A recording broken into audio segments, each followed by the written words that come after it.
KPMG's latest agribusiness agenda is hot off the press today, revealing a challenging yet opportunity driven time for New Zealand's food and fibre sector.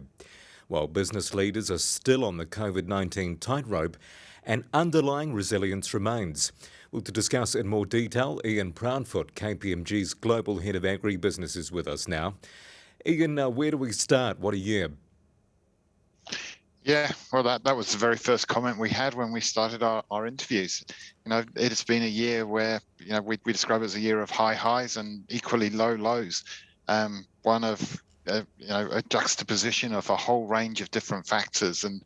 But one ultimately where the sector has come through and, the numbers are brilliant. First year we've exceeded 50 billion of exports, but at the same time, the numbers are horrible.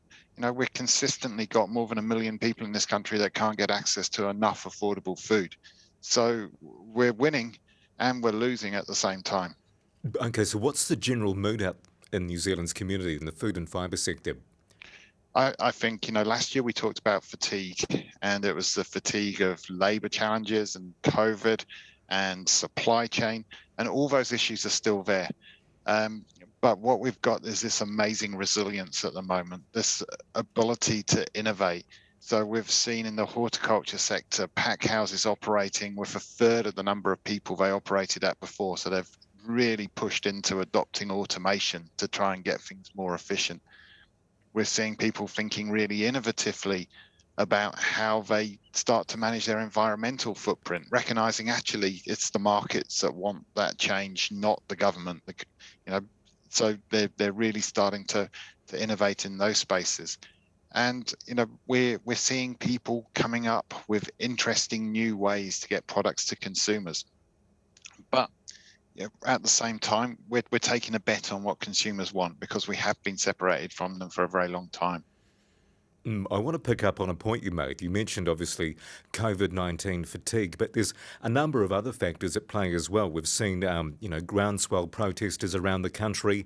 We've had 3 waters reforms bubbling away behind the scenes. I guess there are a number of factors that are really disrupting the sector at the moment. Yeah, so there's a lot of tension in the sector, it would be fair to say. And for generally the industry leaders we talk to, weren't supportive of the groundswell type initiative. They recognize the issues and they don't shy away from those being issues. And, you referred to some of them specifically, 3 waters being one of them. But the reality is, if the sector's going to find a way through these issues, it's got to come to the table with solutions. And we've got to recognize that ultimately, some things will have to change. The way we've done things in the past is not, we've pushed our environment to its natural limit, and in some cases probably beyond that natural limit. We're not going to get away with doing that in the future. So, we've got to look at responding to some of these challenges. So the view is the sector's got to come to the table. It's got to look at how it can partner with government amongst itself, because sometimes it does have a habit of splitting into silos, but also partner with our community, because in the end, if the sector does well, all New Zealanders will do well. So it's how do we find a pathway forward that enables us to create real value, that creates value for everybody in New Zealand. Do you think the sector is ready for change? I think it's coming to terms with the fact there are things that it can control and things that it can't control. And the groundswell type movement has been talking very much about the things we can't control. But the industry leaders we talk to are recognizing there's things they can control. They can control their relationship with the market. They can control how they bring people into their businesses and how they develop those people. They can control what they do to respond to the climate rather than just trying to sit there and put their head in the sand. So I think with the industry leaders we talk to, are recognizing they're on a journey of change, and let's focus on changing the things we can change now, and using the benefit of the current strong market prices to make sure we don't miss the good crisis that we're in at the moment. Your report mentions top 10 priorities, and I just want to touch on a couple of those points. Biosecurity remains at the top, followed by trade agreements and broadband. But I'm wondering why has immigration, supply chain, water infrastructure dropped down that list? Yeah, that's a really good question. Biosecurity has been there at number one now for the 12 years we've run that survey. Um, Yet you'll notice that the score for biosecurity is the lowest it's ever been. We haven't had a big biosecurity problem this year, and there is always a sense of out of sight, out of mind, and it seems to maybe moving in that direction. I was really surprised that immigration didn't come in higher up the rankings, but there was a very clear message, though, that the sector, what did get prioritized was, the need to have skilled people. So that was a priority in the top 10 and came clearly into the top 10 this year. So maybe it's recognizing that immigration is at the moment just too hard. So we've really got to focus on attracting and retaining and developing the talent that we have in New Zealand and making sure they choose the primary sector over other sectors of our economy, because there is a battle going out on for people.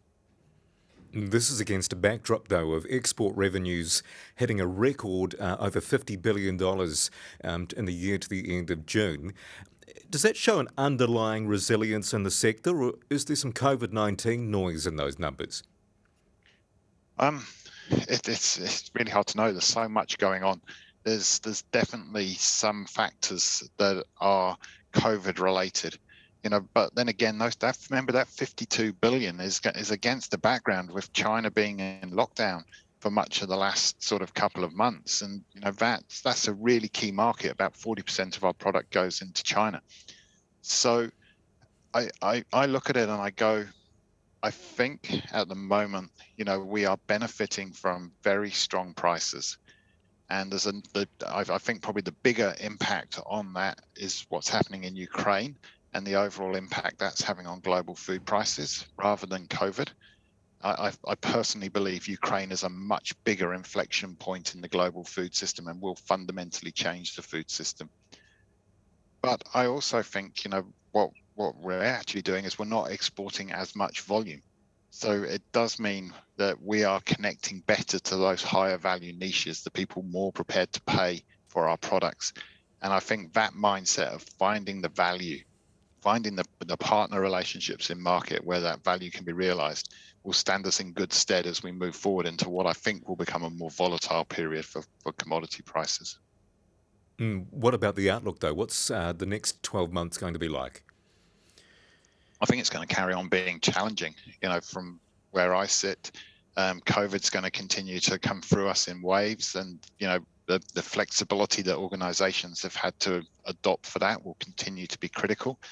I continue to see real challenges in the supply chain. I don't see that freeing up anytime quickly, and I think the cost of supply chain will stay really high. I think what we will see, though, is more chance to reconnect with our markets, take control of those relationships with customers that we've been conducting by Zoom for the last 2 years and actually do them in person.